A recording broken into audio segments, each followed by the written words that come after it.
Detrás de las luces de neón y los maizales infinitos de Nebraska, existe una oscuridad silenciosa que la policía de Omaha ha intentado ignorar durante décadas. En 1983, un joven granjero llamado Thomas Lasser desapareció sin dejar rastro de su propiedad. Lo que se encontró 2 días después, enterrado bajo una capa de ceniza y rodeado por un círculo de piedras grabadas, fue el tipo de horror ritual que se supone que solo existe en los libros viejos y polvorientos. Los oficiales que llegaron a la escena nunca olvidaron el olor metálico que impregnaba el aire quieto del verano. Este no fue un simple robo o un crimen pasional, fue una ofrenda. El detective Arthur Bell, un hombre de rutina y pragmatismo, fue el encargado del caso. Al principio, la escena del crimen parecía la de un animal salvaje, pero había una precisión macabra que lo perturbaba. El cuerpo de Thomas Lasser estaba perfectamente centrado en el círculo, sin signos de lucha. Su rostro, aunque inexpresivo por la rigidez, parecía reflejar más asombro que miedo. Lo más inquietante era el suelo. No era tierra, sino ceniza finamente molida que los forenses identificaron como hueso pulverizado, mezclado con restos de incienso antiguo.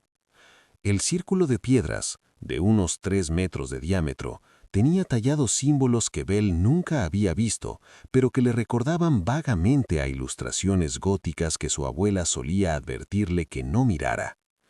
Bell rastreó cada centímetro, preguntando en el pequeño pueblo rural de Gretna, donde Thomas había vivido.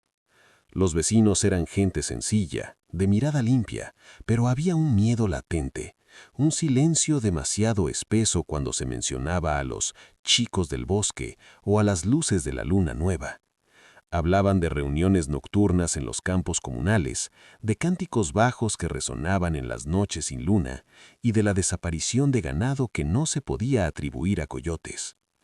Bell descubrió que Thomas Lasser había estado obsesionado en los meses previos a su muerte con una sociedad secreta conocida localmente como los Vigilantes de la Noche. Había estado recopilando notas, direcciones crípticas, nombres tachados y dibujos de las mismas runas grabadas en las piedras del círculo. La investigación se estancó rápidamente. Las runas no coincidían con ningún alfabeto conocido ni con ningún grupo satánico registrado por el FBI en la región. El informe de la autopsia no ayudó. Thomas no había sido torturado de la manera brutal que se esperaría de un homicidio. Más bien, la causa de la muerte fue un desangramiento meticuloso, con cortes limpios que sugerían un conocimiento anatómico preciso, no la furia de un asesino.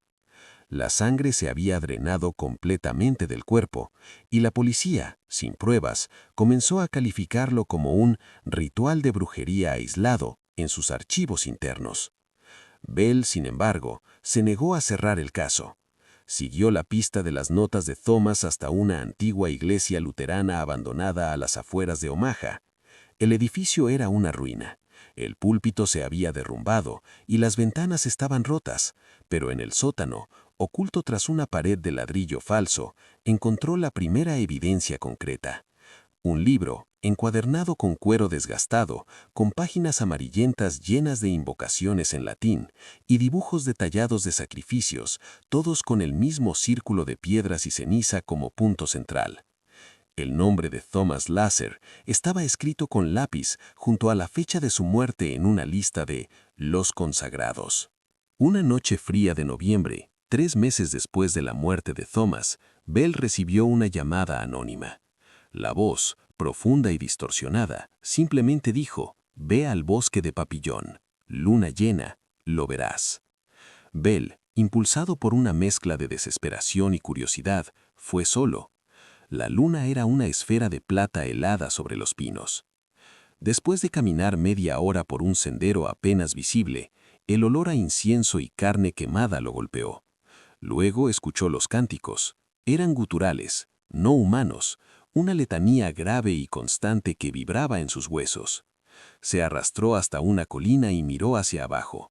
Un grupo de 20 a 30 personas, vestidas con túnicas negras con cachuchas, se movía en patrones rítmicos dentro de un círculo gigante de fuego.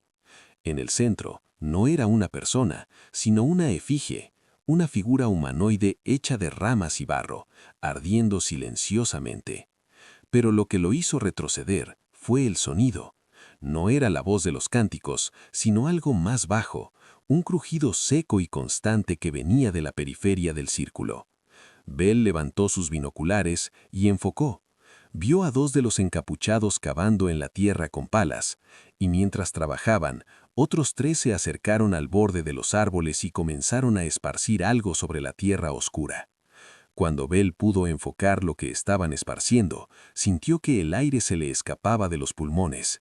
Era ceniza, el mismo polvo fino y gris que había cubierto el cuerpo de Thomas Lasser, el mismo.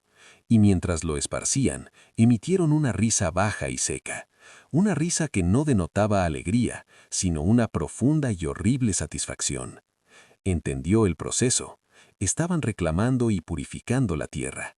Estaban repitiendo el ritual, esperando a su próxima víctima.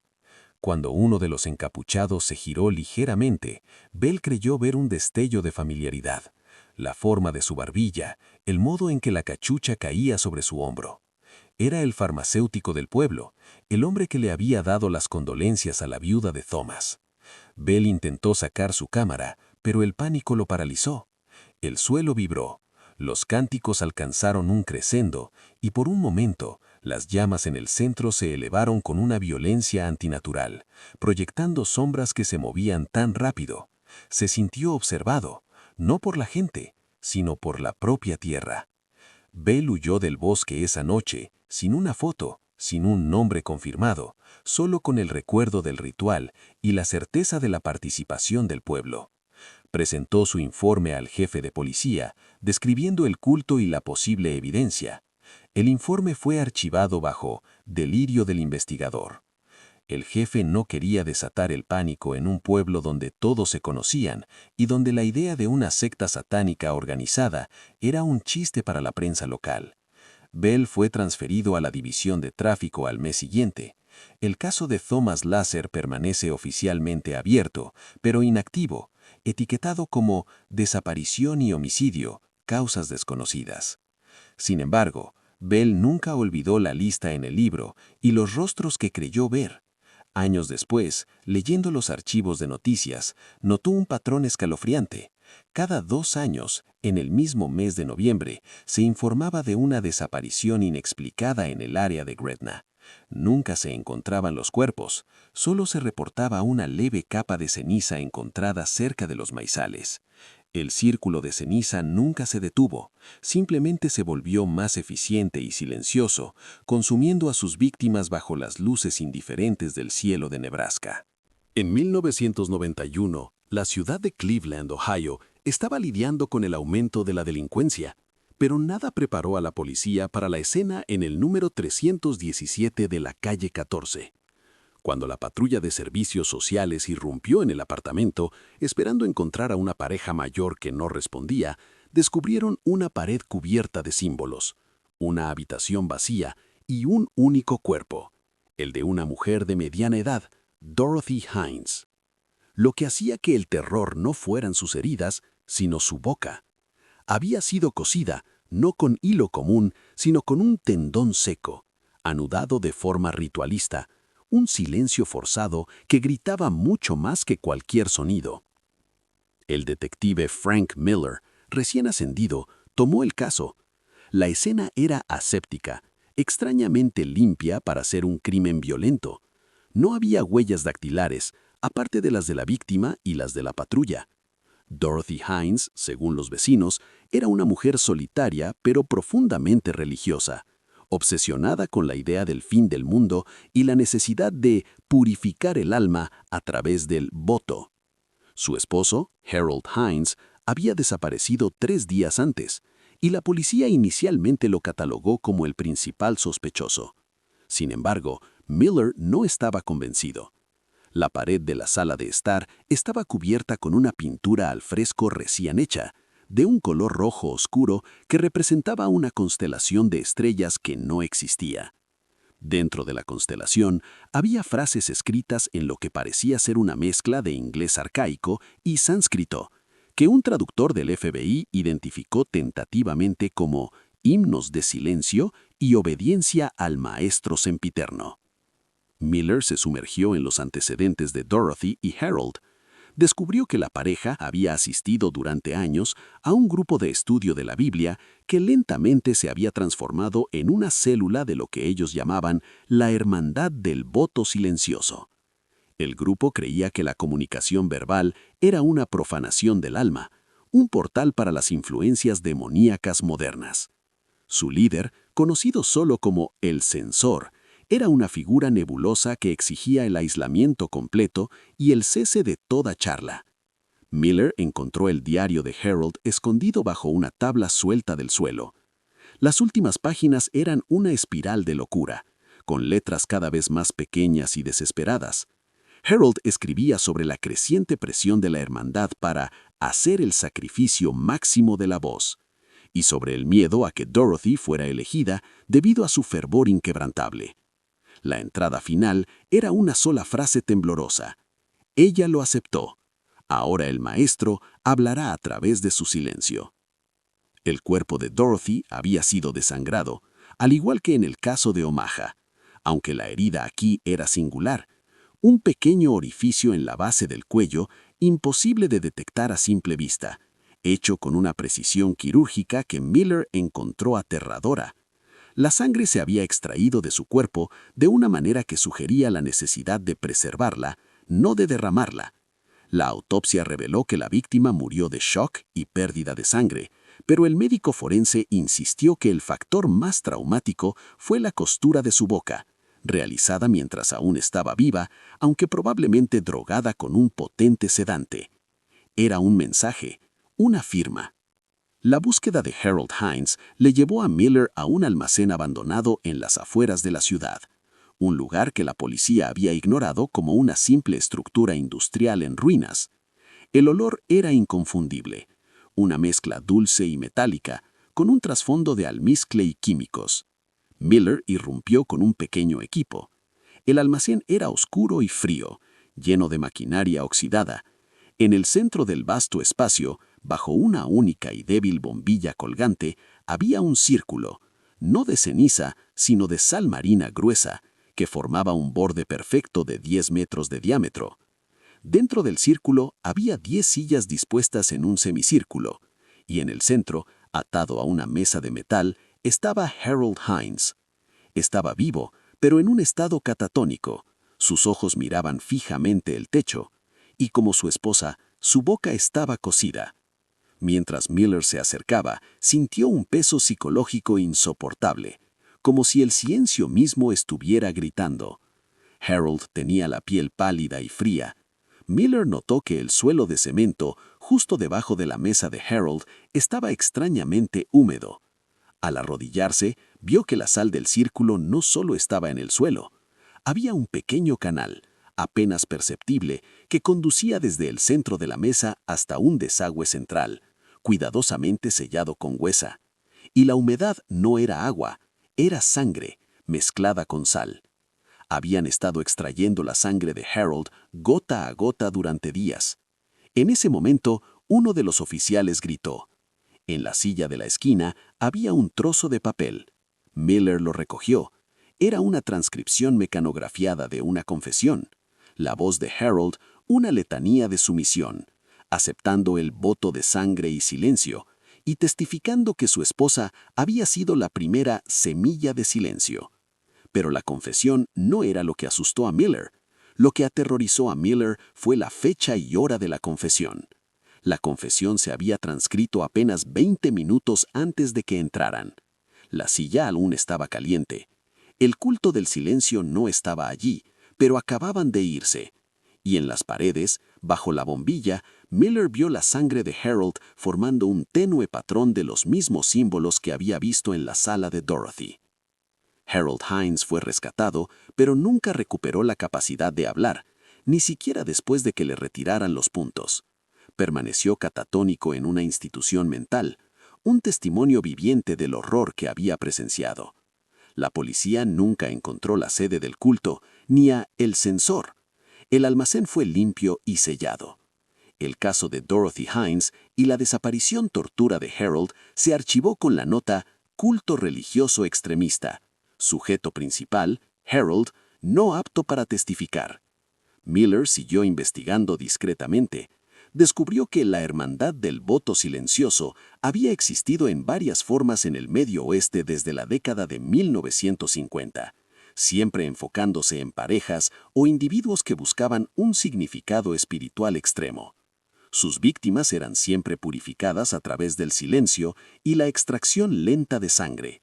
La sangre, dedujo Miller con un escalofrío, no era para beber, era para escribir, para la pintura mural, para la tinta de sus invocaciones silenciosas. Eran un culto de la escritura y sus víctimas eran el suministro de tinta. El caso de Dorothy Hines sigue siendo un caso sin resolver. Su silencio es un eco permanente en los archivos de Cleveland.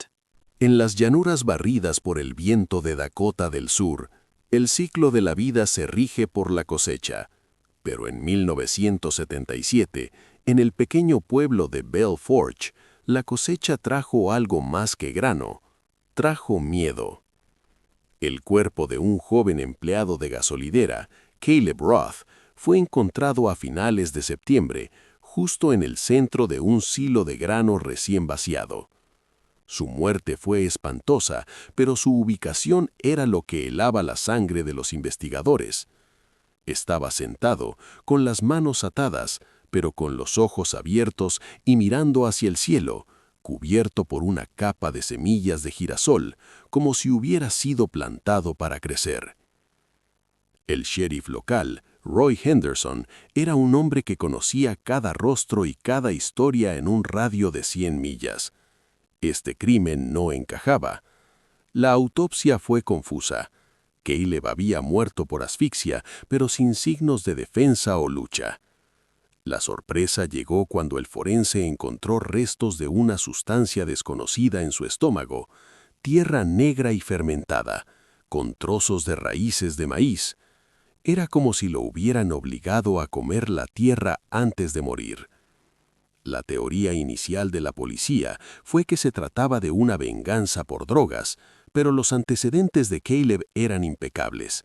Un joven tranquilo y trabajador. Henderson se centró en el silo. La granja pertenecía a una familia llamada los Peterson, gente de iglesia, respetada en la comunidad. Cuando Henderson revisó el suelo del silo, encontró una serie de grabados en la base de hormigón, debajo de donde había estado el cuerpo de Caleb. Eran símbolos espirales, parecidos a la forma en que crecen las vides, y una palabra repetida, Deus fecundus, que significa Dios fértil o Dios de la fecundidad. Henderson consultó a un profesor de religiones antiguas en Rapid City.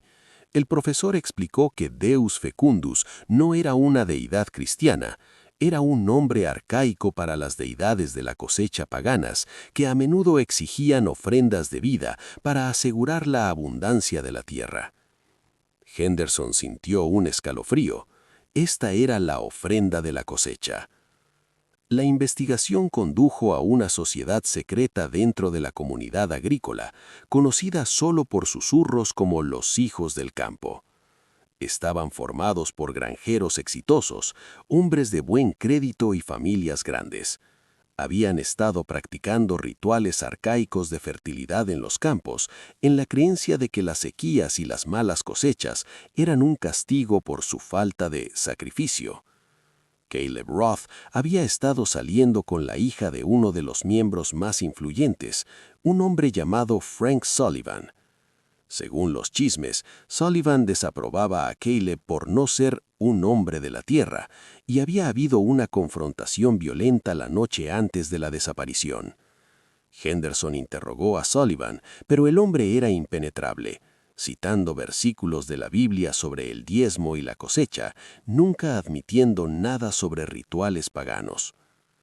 El punto de inflexión se produjo cuando Henderson revisó el diario de Caleb. El joven estaba aterrorizado.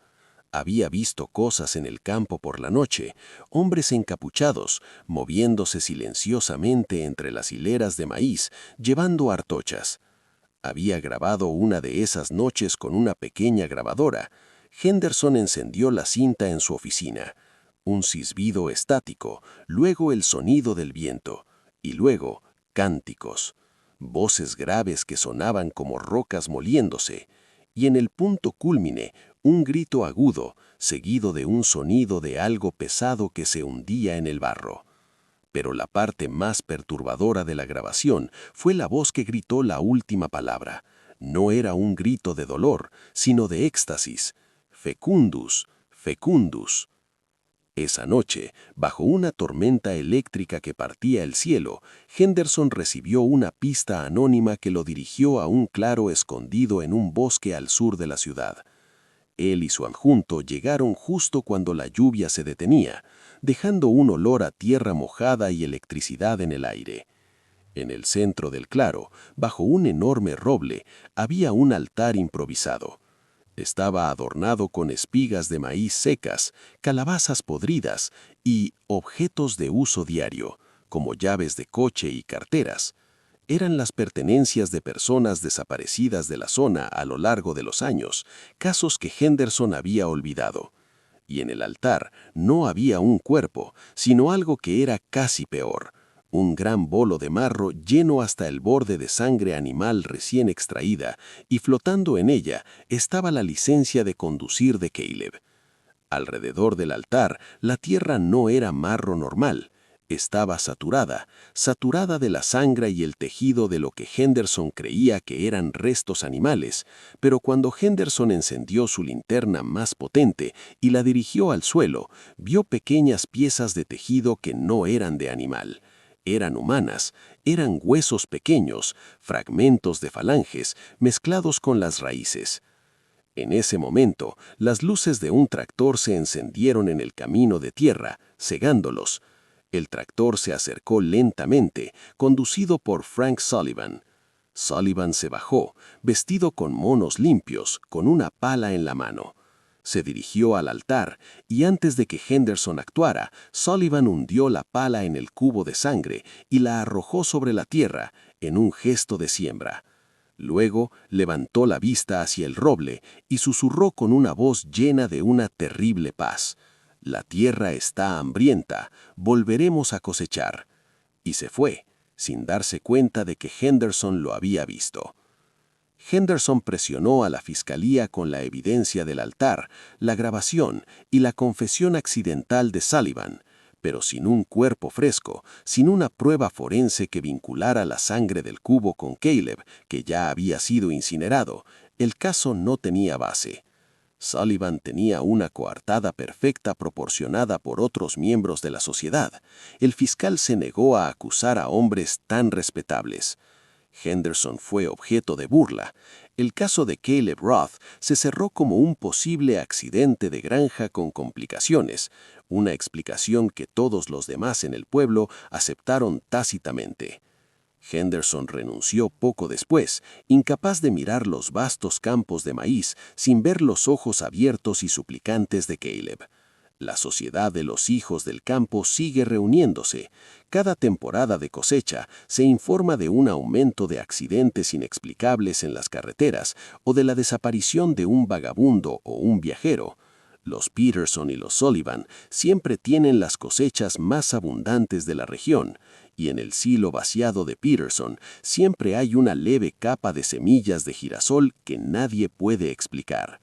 En 2003, en la tranquila ciudad de Topeka, Kansas, la desaparición no ocurrió a manos de un adulto solitario y perturbado.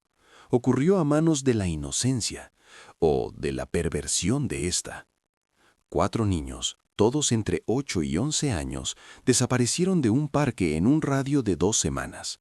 No hubo testigos, ni notas, ni exigencias. La única pista fue un perturbador dibujo encontrado en la mochila de la última víctima, una niña de 9 años llamada Lily. Un sol eclipsado, dibujado con crayón negro, y debajo, una frase infantil pero escalofriante. Hemos encontrado a la madre. Ella quiere más. La detective Sarah Klein, madre soltera y experta en casos de secuestro, tomó el mando de la operación. El caso era un agujero negro. No había perfil de depredador que encajara. Las zonas de desaparición eran demasiado amplias y separadas. Los padres de los niños, personas comunes y corrientes de la clase media de Topeka, estaban destrozados. Klein se centró en el dibujo. Era demasiado detallado para hacer una simple fantasía infantil. Al examinar el crayón, el laboratorio forense hizo un descubrimiento macabro. El pigmento negro no era grafito normal, contenía trazas microscópicas de hematita y bilis, una mezcla utilizada en algunos rituales de curación o invocación antiguos. Rastreamos el origen de los niños desaparecidos. Todos vivían en el mismo vecindario suburbano, todos asistían a la misma escuela primaria, pero no eran amigos cercanos ni parte del mismo círculo social. ¿Qué los conectaba? La respuesta llegó a través de una de las maestras de Lily, quien recordó un juego extraño que los niños habían estado jugando en el patio de recreo, llamado Buscar a la Madre Luna. El juego implicaba que los niños se taparan los ojos y se guiaran por sonidos inaudibles, susurrando constantemente la frase: «Madre, tu luz es nuestra guía». Era un juego de ocultamiento, pero con reglas y un vocabulario que la maestra encontraba extrañamente formal y anticuado. Klein ordenó un análisis de tráfico en línea de las casas de los niños. Todos sus historiales de navegación eran inocentes, hasta que el técnico encontró una carpeta oculta en la computadora de la primera víctima, un niño de 10 años llamado Ethan. La carpeta contenía archivos de texto y transcripciones de chats en un foro de Internet privado, conocido como el Círculo de la Cuna Eterna. El foro discutía la necesidad de un retorno a la inocencia y la creencia de que las almas de los niños eran más puras para ser utilizadas como vasos de resurrección para una entidad femenina antigua, a la que llamaban la matriz sombría. Los usuarios del foro, en su mayoría adultos anónimos con nombres de usuario crípticos, discutían sobre cómo reclutar niños, no mediante la fuerza, sino mediante la persuasión, a través de juegos y promesas de poder eterno. La policía asumió que el foro era una fachada para un depredador en línea, pero Klein sospechaba algo más profundo. Las publicaciones eran demasiado coherentes, demasiado arraigadas en el folclore de Kansas sobre el culto al sol negro que data de las épocas de las sequías. La clave llegó cuando revisamos los perfiles de los otros niños que jugaban en el parque. Encontramos que el padre de uno de los niños que había participado en el juego, pero que no había desaparecido, era un profesor de historia con una especialidad en sectas paganas del Medio Oeste. El hombre se llamaba Dr. Elias Thorne. Klein confrontó al Dr. Thorne en su casa, un lugar lleno de libros antiguos, polvo y un olor a incienso barato. Thorne era tranquilo, articulado y demasiado cooperador. Negó nada sobre las desapariciones, pero admitió su fascinación por el folclore de la madre tierra eclipsada. Mientras Klein estaba a punto de irse, notó algo en el estante de libros que la detuvo: el mismo crayón negro con la extraña composición de hematita y bilis. Klein se enfrentó a él y Thorne simplemente sonrió, no con malicia, sino con una serena aceptación. La madre me dio las herramientas para mostrarles el camino. Los niños, detective, ellos son los que tienen la fe. Ellos son los que querían ir. Thorne reveló el lugar del ritual, un búnker abandonado de la época de la Guerra Fría a las afueras de Topeka, una estructura olvidada bajo un campo de trigo. Klein dirigió un equipo de asalto. El búnker era oscuro y frío. El aire era pesado, sofocante, lleno del olor a tierra, incienso y algo que olía a dulzor de fruta fermentada. En el centro de la sala principal, bajo la única fuente de luz, una lámpara de gas, encontraron a los 4 niños. Estaban sentados en el suelo de concreto, formando un círculo perfecto, sus ojos cerrados. Estaban vestidos con túnicas blancas improvisadas y tenían las manos entrelazadas. Estaban vivos, pero completamente silenciosos, en una especie de trance profundo. Alrededor de los niños había una docena de adultos, todos con la cabeza rapada y túnicas, arrodillados y susurrando. Entre ellos, Klein reconoció a 2 de los padres desaparecidos de los niños. El ritual había comenzado. Los adultos no estaban lastimando a los niños físicamente, en cambio, estaban proyectando una letanía mental sobre ellos. En el centro exacto del círculo de niños había un cuenco de cerámica lleno de una sustancia espesa, oscura y brillante. Cuando Klein se acercó, reconoció el olor. Sangre, mezclada con melaza y tierra. Era una tierra de la cosecha espiritual. El líder de la secta, un hombre delgado y de ojos febriles, se levantó lentamente. Tenía una aguja curva y un hilo grueso. Esta estaba sumergida en la sustancia oscura del cuenco. Iba a tatuar algo sobre la frente de la niña, una marca de posesión. Cuando el equipo irrumpió, el líder, en lugar de resistir, sonrió extasiado y gritó: «Ella ha llegado, la madre recibe a sus vasos». En ese instante, todos los adultos cayeron al suelo al mismo tiempo, como marionetas a las que les cortan las cuerdas. No estaban inconscientes, estaban muertos. Las autopsias posteriores fueron inexplicables. No había veneno ni trauma. El forense solo podía decir que la causa de muerte era una falla orgánica sincrónica, como si una fuerza invisible hubiese apagado sus sistemas vitales simultáneamente. Los niños fueron rescatados, ilesos físicamente, pero psicológicamente rotos. Nunca pudieron decir qué había pasado en el búnker, simplemente insistían que habían estado jugando y que la madre era muy amable. Los padres que se habían unido al culto fueron enterrados con una vergüenza silenciosa. El doctor Thorne se declaró mentalmente incompetente, aunque Klein creía que era una fachada. El caso fue cerrado con la conclusión de que los adultos habían consumido un veneno desconocido en un pacto suicida fallido, y los niños habían sido las víctimas de un intento de adoctrinamiento fallido. Sin embargo, Klein no podía olvidar el dibujo del sol eclipsado. Un mes después, visitando a Lily en su nueva escuela, la niña le mostró un nuevo dibujo. Era el mismo sol negro, pero esta vez el dibujo no estaba hecho con crayón, estaba hecho con la tinta negra de un bolígrafo, y la frase, escrita con una caligrafía infantil pero firme, decía: «No la encontramos, ella nos encontró a nosotros». Klein supo en ese momento que la influencia no había sido erradicada, simplemente se había vuelto más silenciosa, extendiéndose a través de la inocencia. Los niños de la luna no eran las víctimas, eran el método.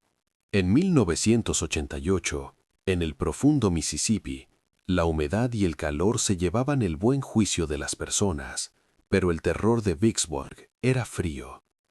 La familia Carver, conocida por su estricto fundamentalismo religioso, desapareció de su granja aislada en un pantano, sin dejar nada aparte de un inquietante rastro. En cada habitación, sobre la cama o la mesa, había un montón de sal de roca. La policía de Vicksburg encontró su casa abierta, las luces encendidas y la cena a medio terminar en la mesa. Este no era un secuestro, era una evacuación ritual. El sargento Marcus Reed, un veterano de la Guerra de Corea, se encargó del caso. La desaparición de una familia entera era inaudita. La casa de los Carver era un museo de la fe. Crucifijos en cada pared, Biblias abiertas en cada mesita de noche. Pero lo que le dio escalofríos a Reed fue la sal. No era simplemente esparcida, estaba apilada en montones cónicos y perfectos, como pequeñas pirámides blancas, una en cada esquina de cada habitación. El olor era fuerte, no a sal, sino a azufre y metal, el olor de miedo. Reed investigó al pastor de la familia, un hombre llamado Silas Wynn. Wynn era el líder de una secta pequeña y extremista, conocida como los Guardianes del Umbral, que creían que el mundo estaba en constante asedio por entidades demoníacas que solo podían ser repelidas mediante rituales de purificación de fronteras, los montones de sal, y la eliminación del vaso corrupto, la carne humana. Wynn insistía que la familia Carver había sido redimida o llamada por la luz, pero su actitud era demasiado tensa, sus ojos errantes. Reed descubrió que el hijo mayor de la familia, un joven llamado Josiah, había estado luchando con su fe, intentando abandonar la secta. Había escrito una carta a su tía en Alabama que nunca llegó, en la que describía el terror que sentía. Josiah hablaba de las sombras blancas que su padre y el pastor Wynn creían ver. No eran fantasmas, eran, según su creencia, los mensajeros del Señor de la vacuidad. entidades que se manifestaban como la ausencia de color, exigiendo el sacrificio de la carne para mantener el umbral cerrado. Josiah había escrito: «La próxima luna de sangre nos purificarán. Dicen que mi cuerpo es demasiado pecaminoso para la luz y lo usarán para alimentar la sombra». La policía de Vicksburg encontró un mapa dibujado por Josiah, escondido en la chimenea. Era un diagrama del pantano de Vicksburg, con una ubicación marcada con una X roja, titulada «El lugar de la limpieza». La zona estaba a 1 milla de la granja Carver, en la parte más profunda e impenetrable del pantano, un lugar donde nadie se aventuraba debido a las leyendas locales sobre el lodo que tragaba a la gente y los extraños cantos. Reed organizó un equipo de búsqueda. La caminata por el pantano fue un infierno de insectos, lodo y calor. El silencio era opresivo, roto solo por el sonido del agua estancada. Cuando llegaron a la X en el mapa, encontraron un claro inusualmente seco y arenoso. En el centro había una estructura improvisada, 3 postes de madera clavados en el suelo, unidos en la parte superior, formando un tipi macabro. Y en el suelo, dentro de la estructura, había un pozo, no un pozo de agua, sino un hoyo circular de unos 2 metros de profundidad, lleno hasta el borde con una sustancia que brillaba débilmente a la luz de las linternas. Era resina de pino, mezclada con algo blanco y grisáceo. El olor era terrible, a formaldehído, podredumbre y sal. Reed se acercó con cautela, se asomó al pozo y casi vomitó. En la resina, a diferentes profundidades, estaban los 3 cuerpos. El padre, la madre y la hija. Estaban vestidos con sus ropas de dormir. Habían sido sumergidos en la resina mientras estaban vivos. El proceso era lento, diseñado para sellar su carne y sus almas. Pero faltaba un cuerpo, el de Josiah. Mientras buscaban a Josiah, el equipo de Reed encontró un rastro de huellas que conducían fuera del claro, hacia un antiguo cementerio de la Guerra Civil. Siguieron el rastro hasta un mausoleo abandonado. Dentro, a la luz de sus linternas, encontraron a Josiah. Estaba temblando, sentado en el suelo, vivo, pero no estaba solo. Arrodillado frente a él, con una pala de jardín en la mano, estaba el pastor Silas Wynn. Wynn estaba cavando en el suelo de piedra del mausoleo, abriendo una cripta. Josiah susurró, con la voz rota por el terror: «Él dice que mi alma debe ser el cimiento, soy el vaso corrupto, el que debe ser el umbral, para que el Señor de la vacuidad no pueda cruzar». Wynn se giró, su rostro un retrato de éxtasis maníaco. En su mano, en lugar de una arma, sostenía una aguja de sutura y un rollo de hilo hecho de lo que parecía ser tripa seca, el mismo método macabro visto en el caso de Ohio, pero con una finalidad diferente. Iba a coser a Josiah dentro del agujero en la cripta. Wynn fue detenido. Se declaró culpable, no de asesinato, sino de purificación sagrada, insistiendo que solo estaba cerrando los portales que la familia Carver había abierto con su pecado. Los 3 cuerpos fueron recuperados del pozo de resina, una de las escenas más macabras que Reed había visto. El caso se cerró como un asesinato-suicidio frustrado por el líder de una secta, con Wynn condenado. Josiah fue liberado y se fue de Mississippi, pero el expediente de la sombra blanca nunca se cerró por completo para Reed. La secta de los guardianes del umbral desapareció de la región. Sin embargo, Reed notó algo en la autopsia de la familia Carver. Sus cuerpos, sellados en la resina, estaban extrañamente intactos, libres de la putrefacción que debería haber ocurrido en el calor del pantano. Y en la resina, los forenses encontraron trazas de sal concentrada. Los montones de sal no eran solo para repeler el mal, sino para preservar las ofrendas. Un año después, en el cementerio de Vicksburg, una tumba de la Guerra Civil se agrietó misteriosamente, y en su interior, los trabajadores encontraron un montón de sal de roca perfectamente cónico. El umbral no se había cerrado, simplemente estaba esperando que el próximo vaso corrupto se acercara demasiado al pantano.